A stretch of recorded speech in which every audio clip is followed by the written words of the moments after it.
एक छोटी सी गांव में एक पुरानी हवेली थी। सब लोग वो हवेली से दूर रहते थे क्योंकि कहते थे कि वहाँ भूत रहता है। रात को हवेली के अंदर से अजीब सी आवाज आती थी, कभी किसी के रोने की, कभी हंसी की। गांव वाले कहते थे कि जो भी इस हवेली के अंदर गया कभी वापस नहीं आया। एक दिन रजत और उसके दोस्त नेहा, अमित और प्रिया ने फैसला किया कि वो हवेली के अंदर जाएंगे। उनको हवेली के भूत की कहानियों पर यकीन नहीं था और वो सोच रहे थे कि ये सिर्फ एक अफवाह है। शाम के वक्त जब सूरज ढल रहा था और अंधेरा छाने लगा था, वो चारों हवेली के पास पहुँचे। हवेली का दरवाजा पुराना और जेंगे लगा हुआ था। रजत ने दरवाजा धकेला और वो धीरे से खुल गया। जैसे ही वो अंदर गए, एक ठंडी हवा का झोंका उनके चेहरे को छू कर गुजरा और एक अजीब सी घनघोर खामोशी थी। हमें ये जल्दी खत्म करना चाहिए, प्रिया ने डरते हुए कहा। रजत ने अपने टॉर्च जलाई और हवेली के अंदर की दीवारों पर पुरानी तस्वीरें और जला हुआ फर्नीचर दिखा। हवेली की हालत देखकर लग रहा था जैसे यहाँ कई सालों से कोई नहीं आया हो। जब वो सब एक पुराने से कमरे के अंदर गए तो उन्होंने देखा कि एक बड़ा पुराना आईना वहाँ पड़ा है। आईने में धूल लगी थी, लेकिन उसकी फ्रेम खूबसूरत थी, जैसे किसी राजा महाराजा के समय की हो। अमित ने हंसी मजाक में कहा, आईने के पीछे ही भूत छुपा है शायद। उसकी बात पर सब हंस दिए, लेकिन उसी वक्त हवेली के अंदर एक तेज चिल्लाने की आवाज सुनाई दी। सब रुके, एकदम चुप। नेहा ने घबराते हुए पूछा, ये आवाज कहाँ से आई? शायद छत पर कोई जानवर होगा, रजत ने कहा, लेकिन उसकी आवाज भी थोड़ी थरकी हुई थी। वो सब डर के बावजूद ऊपर की तरफ चले गए। छत पर जैसे ही वो छत पर पहुँचे, उन्होंने देखा कि वहाँ कोई जानवर नहीं था, लेकिन एक पुरानी कुर्सी हिल रही थी, जैसे कोई उसमें बैठा हो। प्रिया ने कहा, मुझे लगता है हमें अब वापस चलना चाहिए। तभी उन्होंने देखा कि एक पुरानी तस्वीर एक दीवार पर लटकी है।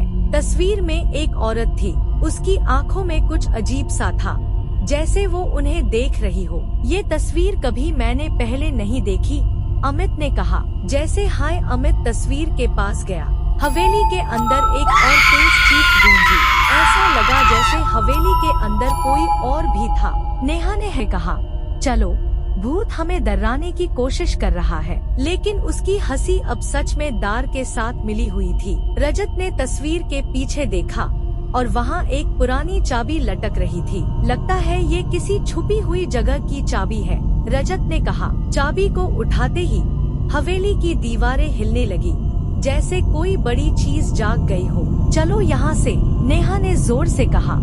लेकिन जैसे ही वो दरवाजे की तरफ दौड़ने लगे, हवेली का दरवाजा अपने आप बंद हो गया।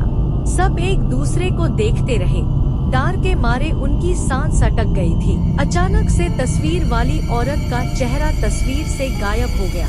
एक हल्की सी हंसी हवेली के हर कोने से सुनाई देने लगी। रजत ने जोर से पूछा, कौन है?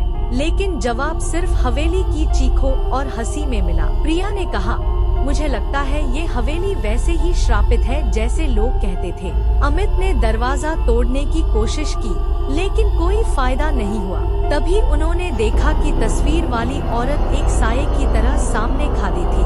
उसके चेहरे पर एक अजीब सी मुस्कान थी और उसकी आंखें बिल्कुल लाल थी। नेहा ने चीख मार कर कहा, वो यहाँ है। सब चिल्लाकर भागने लगे, लेकिन हर रास्ता बंद था। हवेली उन्हें अपने जाल में फंसा चुकी थी। हवा में वो औरत घूमने लगी, उसके साथ हवेली के अंदर एक अजनबी ठंडक फैल गई थी। उसकी हंसी अब उनके कानों में गूंज रही थी और उन्हें लगा जैसे उनकी जान चली जाएगी। रजत ने चाबी निकाली और जल्दी से उस पुरानी अलमारी को खोला जिसमें चाबी लग रही थी। अलमारी के अंदर एक पुराना पैगाम था, जिसमें लिखा था, जो भी इस हवेली में आता है उसका यहाँ से बचना नामुमकिन है। सब घबरा गए।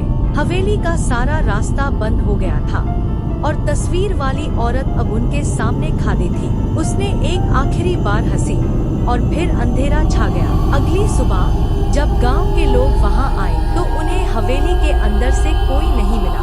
बस एक पुरानी तस्वीर दीवार पर थी, जिसमें अब रजत, नेहा, अमित और प्रिया थे हमेशा के लिए उस हवेली का हिस्सा बन गए। फिर गांव वालों ने जब वो तस्वीर देखी तो सब सैन रह गए। गांव के लोग समझ गए थे कि जो भी इस हवेली के अंदर जाता है वहां से कभी वापस नहीं आता।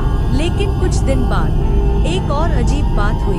हवेली के आसपास रहने वाले लोगों ने रात के वक्त तस्वीर में से हल्की हल्की हंसी और चीख सुनाई। कुछ लोगों ने तो ये भी कहा कि हवेली के अंदर अब सिर्फ एक औरत का भूत नहीं था, बल्कि रजत, नेहा, अमित और प्रिया भी अब उस हवेली के श्रापित आत्मा बन चुके थे। रात के समय वो चारों हवेली के अंधेरों में घूमे करते थे, लोगों को बुलाने और उन्हें हवेली के अंदर खींचने की कोशिश करते। गांव के लोगों ने हवेली के आसपास जाना छोड़ दिया था और इस तरह वो हवेली हमेशा के लिए एक राज बन गई, जिसमें अंदर जाने वाले कभी वापस नहीं आए। गांव के लोग कहते हैं कि जब तक कोई उन आत्माओं को मुक्ति नहीं दिलाता तब तक वो हवेली हमेशा से लोगों को अपनी तरफ बुलाती रहेगी। अब तक किसी ने भी हिम्मत नहीं की वहां जाने की।